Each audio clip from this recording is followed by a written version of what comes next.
grâce na nzambe asali biso faveur toka kozwa lisusu pokwa lelo po tomeka moke koloba na part ya nzambe.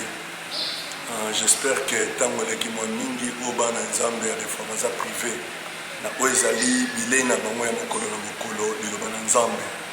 Tala ntina lelo tosepelaki tomeka moke kosala biso video oyo po esunga biso tobénéficie quelque chose na part ya nzambe. Ok, tonga tolendisa moke libota na nzambe kolendisama moment oyo tozali toyebi ke toza na moment moko très difficile, moment oyo bato ebele baza na crise ya parole, c'est-à-dire na temps oyo les églises eza na baproblème, les églises eza fermées à cause ya eloko ka moko oyo ezotungisa monde entier na nkombo ya coronavirus. Toza wana te juste pour toloba na coronavirus, mais si nous sommes appelés eza pour tout élever seulement le nom de Jésus.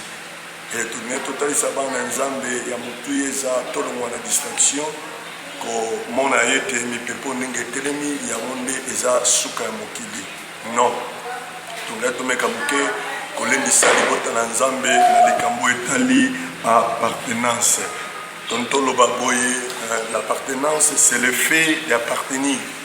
Pour appartenir, il dit que la propriété légitime de quelqu'un. Alléluia. Amen. Et ça cause la propriété légitime de Moko.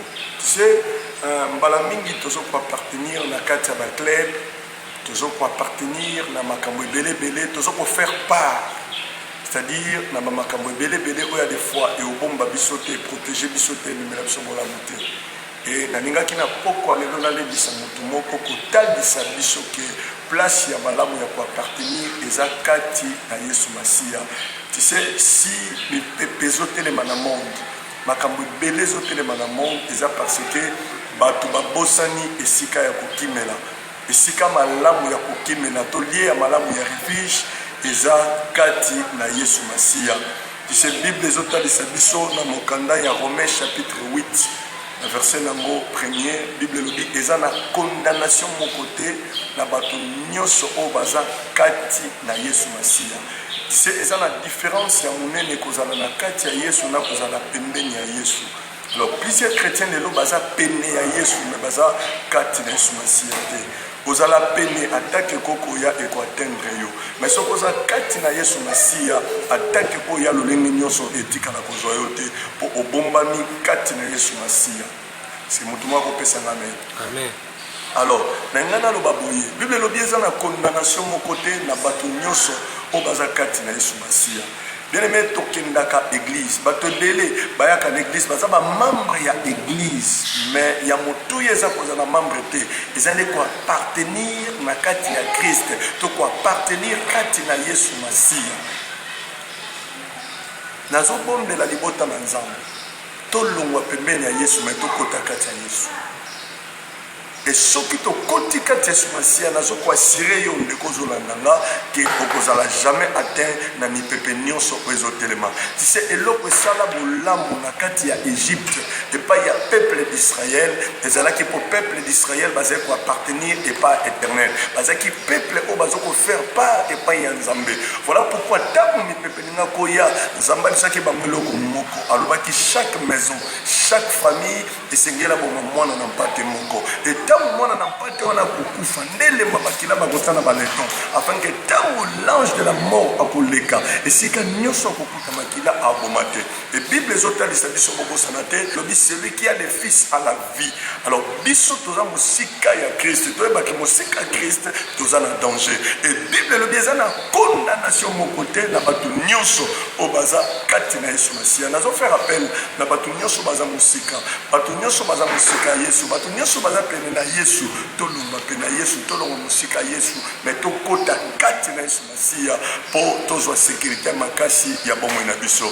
Tise mutu oyo vi na ye eza kati ya Yesu Masia mutu wana na lobaka aza lokola lolemo na kati ya mondoko ya tise bakoko atake lolemo na mabanga bakoko atake lolemo na biloko ebele bakoko atake lolemo na makambo ndenge na ndenge mais po libanga po eloko moko et atteindre lolemo première des choses il faut bakata mbebo to babuka minu. C'est-à-dire lolemo azalaka na kati ya sécurité ya minu pe ya bambebo. Ngolo ba aza bien protégé. Et soki po mona biso komi lokola lolemo na kati ya minoko to ba kitokomi protégé. Otam na zolo bela lolemo na kati ya minoko na olinga na lobela biso na kati ya Yesu Masia. Soki to koti kati ya Yesu Masia nde to kozala protégé. Bible zolo bana biso nini na mokanda ya Marc chapitre 16 verset 16. Bible lobi ba oyo nyoso bandimeli Yesu Masia ba obika soki bazwi libatisi ba kozala sauver. Mais moto nyoso oyo akoboya kondimela ye nde akozala condamné.